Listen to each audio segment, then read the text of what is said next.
क्या रहस्य था 7 बजे का? 7 बज गए क्या नीना बेटा? जी पापा, बस 5 मिनट ही हैं, आपकी चाय तैयार है। क्या हुआ, आप बार बार समय क्यों पूछ रहे हैं? वो कुछ नहीं बेटा, मुझे सुबह की सैर करनी होती है ना, तो 7 बजे निकलना होता है। अच्छा, मैं आता हूँ, तुम दरवाजा बंद कर लो। लो पापा, आप जी चाहे 2 मिनट लगेंगे, पीकर चले जाइएगा। नहीं, समय नहीं है, 7 बज गए। पता नहीं पापा को क्या हो गया, जब से दूसरे शहर में आए हैं तब से बड़े बदले बदले से लग रहे हैं। अब भला 5 मिनट में कौन सी गाड़ी छूट जाती, चाय भी ऐसे ही छोड़ गए। कुछ पूछो तो बताते भी नहीं। तभी आवाज आई, नीना चाय बना दो। रोहित, तुम पापा से बात करो ना। क्यों, क्या हुआ? पापा, उनकी तबीयत तो ठीक है ना? हाँ, तबीयत तो ठीक ही लगती है, आजकल बहुत बदले बदले नजर आते हैं। रोज सुबह तैयार हो जाते हैं, 7 बजे का इंतजार करते हैं, और जैसे ही 7 बजते हैं वैसे ही उतावले हो जाते हैं सैर पर जाने को। ये अच्छी बात है, पापा का मन तो लग रहा है यहाँ कम से कम, और समय का पाबंद होना अच्छी बात है। इसमें क्या गलत है? मैंने कब कहा कि कुछ गलत है? मैं तो पूछ रही हूँ कि तुम पापा से बात करो। आजकल तुम ऑफिस में इतने व्यस्त रहते हो, हमें ही वक्त नहीं दे पाते, तो पापा को क्या वक्त दोगे? पर सच कहूँ, पापा को तुम्हारी ज़रूरत है।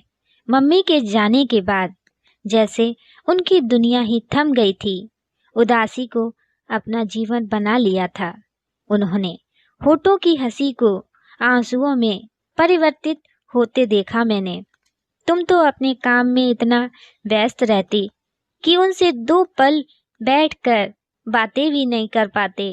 पहले तो रौनक के साथ थोड़ा वक्त बिताते थे तो उनका समय लग जाता था, पर अब रौनक भी बड़ा हो गया, अपनी पढ़ाई में व्यस्त हो गया, अब वो भी इतना समय नहीं बिता पाता।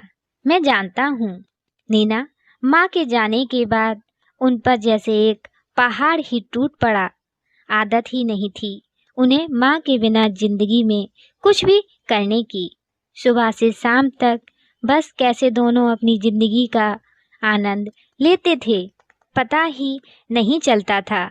हम सफ़र खोया है उन्होंने, तो उनका सफ़र भी जैसे रुक सा गया है। मैं भी शायद एक अच्छा बेटा बनने की बस कोशिश ही करता रह गया, पर उनके गम का आधा हिस्सा भी नहीं बांट ना पाया। मैंने तो माँ की यादों को तुम्हारे और रौनक के साथ बांट लिया, पर वो आज भी उन यादों की पोटली अपने दिल में छुपाए रखे हैं। सही कहा रोहित, मैंने कई बार पापा को सिसकते देखा है, अकेले में बिस्तर का एक कोने को घंटों तक निहारते रहते थे। पर आजकल बदल गए हैं। वो एल भीनी सी मुस्कुराहट उनके चेहरे की रौनक बढ़ाने लगी है। मैं ये तो नहीं जानती कि वजह क्या है, पर आजकल उन्हें 7 बजे का इंतजार रहने लगा है। सुबह अपने आप को आईने में निहारने लगे हैं। कभी कभी तो तुम्हारा इत्र भी लगा लेते हैं। कल मुझे बोल रहे थे मेरे फ़ोन में गाने रिकॉर्ड कर दूं, ताकि खाली वक्त में वो उन्हें सुन सकें। ये सब अच्छा है, उनका मन लगने लगा है, पर अगर हमें वजह मिल जाए तो उनकी खुशियों में हम 4 चांद लगा दें। कल कब पापा 7 बजे निकलेंगे तो तुम उनका पीछा करना और देखना कि कहाँ जा रहे हैं। ठीक है, देखता हूँ। यह कहकर वो दोनों रोज के कार्यों में व्यस्त हो गए। अगली सुबह रोज की तरह पापा नीना को बोले, जल्दी चाय दे दो वरना 7 बज जाएंगे। आज नीना भी उत्साहित थी। आखिर 7 बजे का रहस्य खुलने वाला था। जैसे ही पापा निकले, रोहित ने उनका पीछा किया। थोड़ी देर चलकर वो एक पकोड़े वाले की दुकान पर ठहरे, पकोड़े लिए और आगे चल दिए। फिर एक पार्क की तरफ रुख किया। पार्क में जाने से पहले अपने जेब से कंघा निकाला और बाल बनाने लगे। रोहित को बहुत अजीब लगा। तभी पापा ने आवाज लगाई, सुमन जी, मैं यहाँ हूँ। लगभग पापा की उम्र की एक महिला उनकी तरफ बढ़ती चली आ रही थी। आप तो वक्त के बड़े पाबंद हैं। ये देखिए, मैं आपके लिए पकोड़े लाया हूँ। बहुत स्वादिष्ट हैं, आपको अच्छे लगेंगे। माजरा समझ में आ गया था। 7 बजे का। पता नहीं क्या क्या ख्याल आ रहे थे मन में। किसी को मुंह दिखाने लायक नहीं छोड़ा पापा ने। माँ चली गई तो किसी और को माँ की जगह देने चले हैं। एक बार भी हमारी ओर अपनी इज्जत की परवाह नहीं की। आखिर इस उम्र में उन्हें क्या जरूरत है ये सब करने की? घर में क्या हम लोग उन्हें प्यार नहीं देते, उन्हें सम्मान नहीं देते? ये सब उसने नीना को बताया।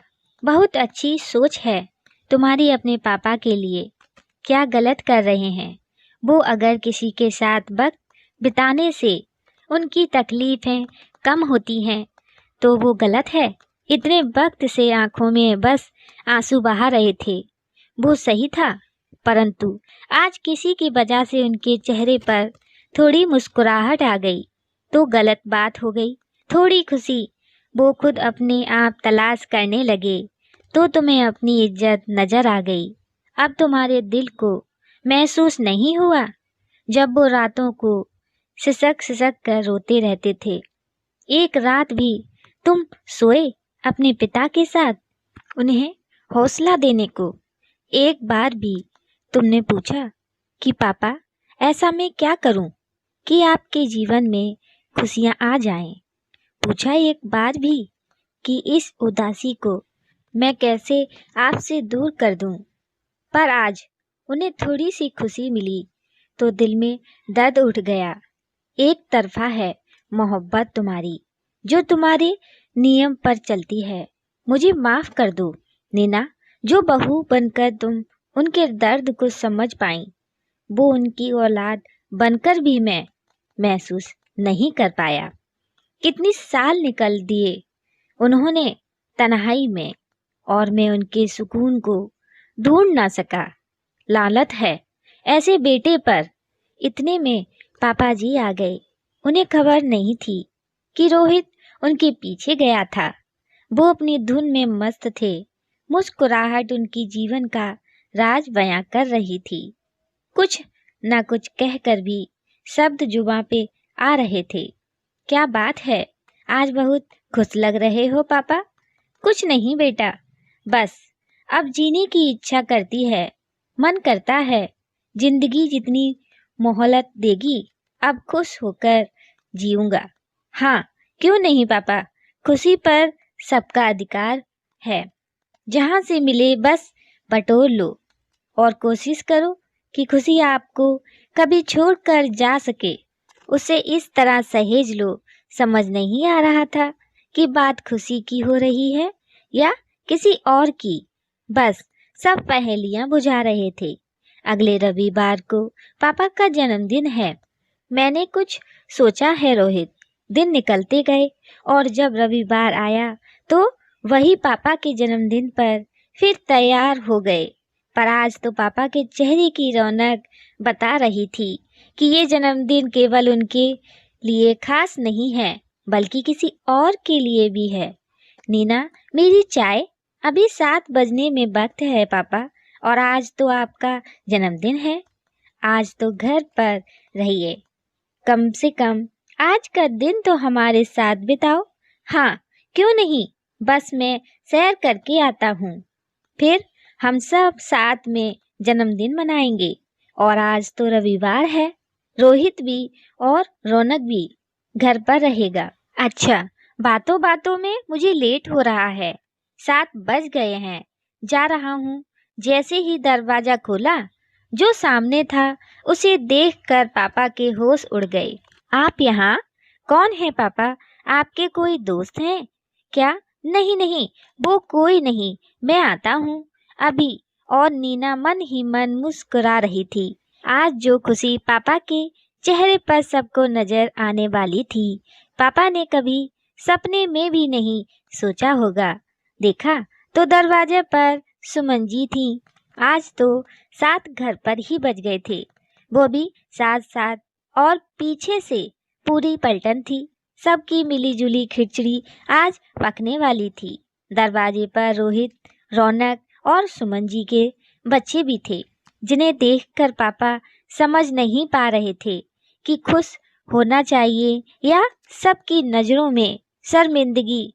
पापा, हमने सोचा आज आपके जन्मदिन पर आपके लिए ज़िंदगी भर की खुशियाँ दे दें, और जो खुशी सुमन आंटी आपको दे सकती हैं वो कोई नहीं। पर ये सब कैसे और तुम्हें कैसे पता चला? और सुमन जी से तुम कब मिले? वो हुआ यूं कि जब आप 7 बजे की वार्तालाप खत्म करके आए तो हम सुमन आंटी से बात करने चले गए। वो हमें अपने घर लेकर गईं और अपने परिवार से मिलाया।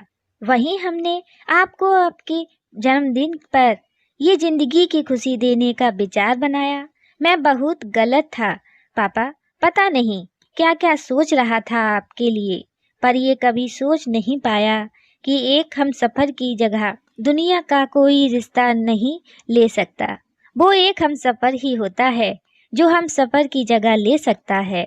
माँ के जाने के बाद इतने सालों तक हम आपको तकलीफ में देखते रहे, पर आज जो महसूस कर रहे थे वो कभी महसूस नहीं कर पाए।